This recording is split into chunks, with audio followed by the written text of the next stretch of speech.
continuer à accentuer ce qu'on a bien fait quand même samedi, c'est-à-dire marquer 3 buts. Donc beaucoup de travail devant le but, un discours très très positif de Pascal qui s'est vite projeté sur le match à venir en n'oubliant pas non plus ce qui s'est passé, attention, hein, mais en accentuant beaucoup sur le rebond une nouvelle fois et sur évacuer un peu toutes sortes de frustrations ou de mauvaises pensées suite à ce match-là. Il est passé, on avance et on va essayer d'optimiser ce qui a bien fonctionné, c'est-à-dire marquer vraiment 3 buts, parce que marquer 3 buts, c'est pas anodin. C'est quand même pas anodin de marquer 3 buts.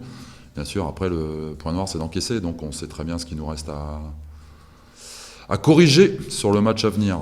Mais c'est à nous aussi d'impulser une dynamique positive.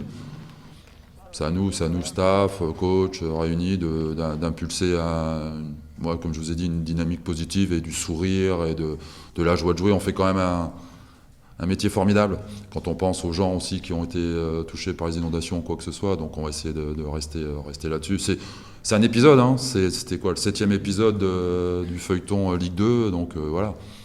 Voilà, ouais, quand même assez rapidement. De toute façon, on n'a pas le choix. On joue Paris demain. C'est une semaine avec 3 matchs. Donc, dans ce moment-là, il ne faut pas trop rester sur les déceptions. Il faut vite passer à autre chose pour réagir et pour se concentrer sur le match d'après, quoi.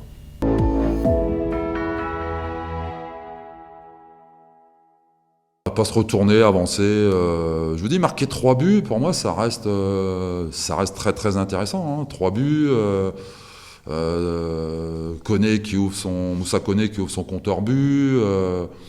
Voilà, c'est toutes ces choses-là qu'on va essayer de garder, quoi.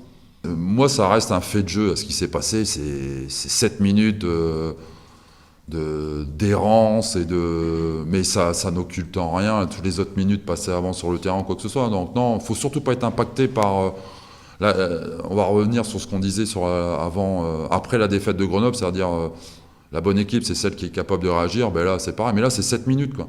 C'est vraiment que 7 minutes. Alors 7 minutes qui nous coûtent 2 points, mais voilà, c'est des aléas, c'est comme ça, c'est la vie d'un joueur de foot. Enfin, nous, on est déjà braqués, ça y est, moi je l'ai oublié, ce match. Hein. Voilà, on avance, on est déjà braqué sur quelle équipe on va faire, quel système, comment joue l'adversaire, etc. On est parti sur autre chose, ça y est. Là, le chapitre Amiens-SC est clos. Ben, on avance sur celui du PFC, et après celui du PFC, on avancera sur celui du Havre, etc. Quoi.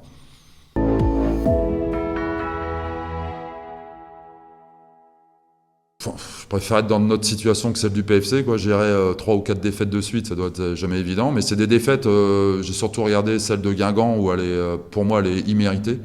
Parce que le meilleur joueur de Guingamp a été le gardien de but. Sochaux reste quand même une bonne formation de Ligue 2.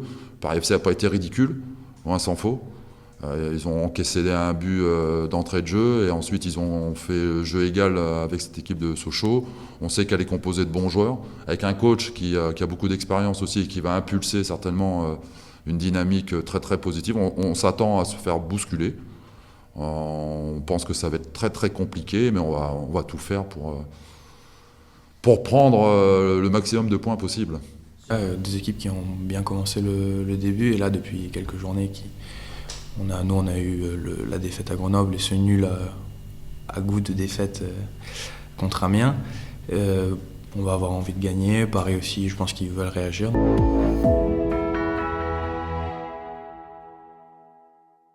Et c'est là que certains peuvent se révéler, enfin ça va être le discours, certains peuvent se révéler en l'absence de Pablo qui est